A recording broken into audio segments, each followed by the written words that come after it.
नमस्कार, मी doctor Krishna Shesharao Jagdambe, international pain physician, Navjivan pain and weight management centre, Doctor Lane, Nanded. आज आपण गुडघेदुखी या विषयावर बोलणार आहोत आणि त्याच्यावरचे उपचार.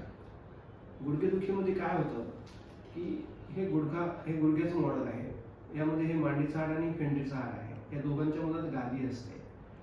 तर वयोमानानुसार या गादीची झीज होऊन हे दोन हाड एकमेकावर घासल्या जातात आणि त्यामुळं या हाडांवरचं आवरण हे फाटल्या जाऊन गुडघेदुखीचा त्रास सुरू होतो.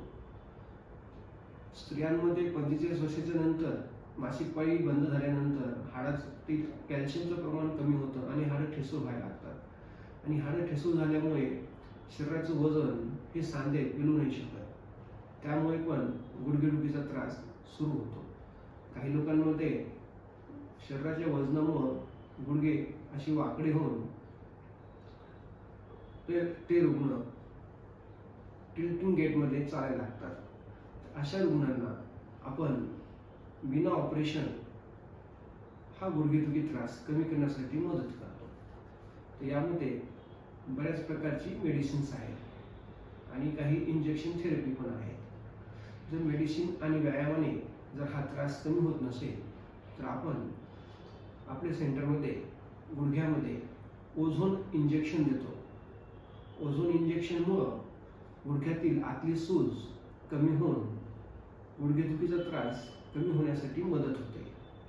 काही रुग्णांना प्लेटलेट रिच प्लाझ्मा थेरपी किंवा bone marrow stem cell therapy किंवा adipose tissue stem cell therapy हे रिजनरेटिव्ह थेरपीचं इंजेक्शन पण आपण गुडघ्यांमध्ये देतो. जेणेकरून रिजनरेटिव्ह थेरपीमुळं आतील इन्फ्लामेशन, आतील डॅमेज हा भरून निघण्यासाठी ह्या इंजेक्शनची मदत होते आणि रुग्णाचा त्रास कमी होण्यासाठी मदत होते.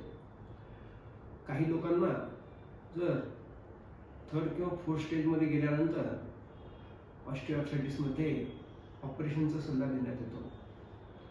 बऱ्याच वेळी काही लोकांना ऑपरेशन करायची इच्छा नसते. काही वेळेस रुग्णाला असलेले काही कोमॉर्बिडिटीज जसं की BP, शुगर, हृदयाची सर्जरी झालेली आहे, बायपास झालेला आहे, तर अशा रुग्णांना ऑपरेशन करण्याची इच्छा नसते किंवा ॲनेस्थेसियासाठी ते रिस्की असतात. तर अशा रुग्णांना पण आपल्याकडे बिना operation genicular nerve radio frequency ablation ह्या थेरपीचा उपलब्ध आहे. ह्यामध्ये आपण रेडिओ फ्रिक्वेन्सीने गुडघ्याच्या बाजूच्या 3 ते 4 नसांना रेडिओ फ्रिक्वेन्सीने बर्न करतो. जेणेकरून गुडघ्यातून ज्या दुखण्याच्या संवेदना मेंदूकडे जात असतात त्या जाणे बंद होते आणि रुग्णाला होणारा त्रास बहुतांश प्रमाणात कमी होतो. तर ह्या थेरपीज आता आपल्या नांदेड शहरामध्ये उपलब्ध आहेत. तर गरजू रुग्णांनी या थेरपीचा लाभ घेण्यासाठी Navjivan pain and weight management centre, SBI बँकेच्या समोर भगवती डायग्नोस्टिक सेंटरच्या वर 2रा मजला या ठिकाणी येऊन या सेवेचा लाभ घ्यावा. धन्यवाद.